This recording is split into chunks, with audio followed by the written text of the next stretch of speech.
حزب اللہ کے سربراہ سید حسن نصراللہ نے اسرائیل کے خلاف جنگ کو فیصلہ کن معرکہ قرار دے دیا۔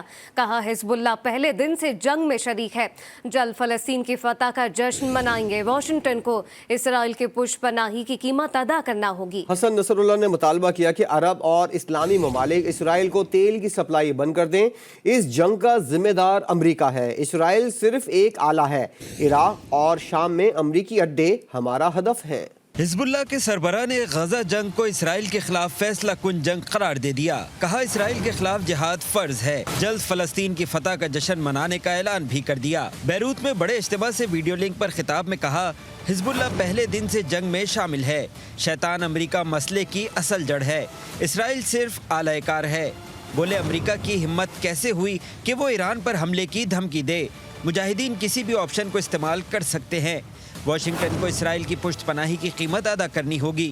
سید حسن نصراللہ نے غزہ کے شہداء کے ورثہ کو مبارکباد پیش کرتے ہوئے کہا طوفان الاقصی 100% فلسطینیوں کا آپریشن ہے، غزہ پر حملہ صہیونیوں کی حماقت ہے، اسرائیل صرف عام شہریوں کو مارنا جانتا ہے، جنگ کئی محاذوں پر پھیل گئی ہے، عراق اور یمن کے مجاہد بھی شریک ہیں، یمن کے میزائل اسرائیلی اڈوں تک پہنچ جائیں گے۔ اسرائیلی بربریت پر خاموش رہنے والوں کو اپنی انسانیت پر نظر ثانی کا مشورہ دیتے ہوئے حزب اللہ کے سربراہ کا کہنا تھا ہمیں عرب قوموں کا اسلحہ نہیں چاہیے، کیا آپ کے پاس رفح کراسنگ کھلوانے کے لیے عزت بھی نہیں؟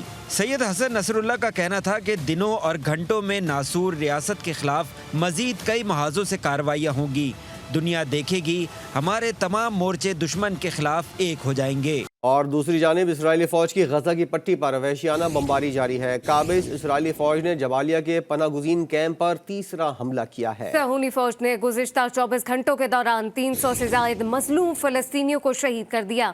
اقوام متحدہ نے جبالیہ پر اسرائیلی حملے کو جنگی جرم قرار دے دیا۔ اسرائیلی مظالم انتہا کو پہنچ گئے۔ صہیونی فورسز نے 3 روز کے دوران جبالیہ پناہ گزین کیمپ پر تیسرا حملہ کر دیا۔ 3 روز میں 200 سے زائد فلسطینی شہید اور 700 سے زائد زخمی اور 100 سے زائد افراد لاپتہ ہیں۔ صہیونی فورسز نے جبالیہ کے بعد البریج کیمپ پر بھی بم برسا دیے۔ اسرائیلی فوجیوں نے اقوام متحدہ کے امدادی ادارے کے تحت چلنے والے اسکول پر بھی بم برسائے۔ اسرائیل نے ٹینکوں سے محاصرہ کرتے ہوئے شہر کو چاروں طرف سے گھیر لیا۔ اس دوران بمباری سے فلسطین کے صحافی محمد ابو حطب، ان کی بیوی، بیٹے اور بھائی سمیت خاندان کے 11 افراد شہید ہوئے۔ اسرائیلی فوج کے ترجمان نے بیان میں کہا ہے کہ فوج نے غزہ شہر کا محاصرہ مکمل کر لیا۔ ہمارا مقصد حماس کی تحریک کو ختم کرنا ہے۔ حماس کے عسکری ونگ القسام بریگیڈ کا کہنا ہے کہ غزہ اسرائیل کے لیے جہنم ثابت ہوگا۔ اسرائیل کے مزید فوجی سیاہ تھیلوں میں واپس جائیں گے۔ امریکی ایوان نمائندگان نے اسرائیل کے لیے $14.5 ارب کا فوجی امدادی پیکج منظور کر لیا ہے۔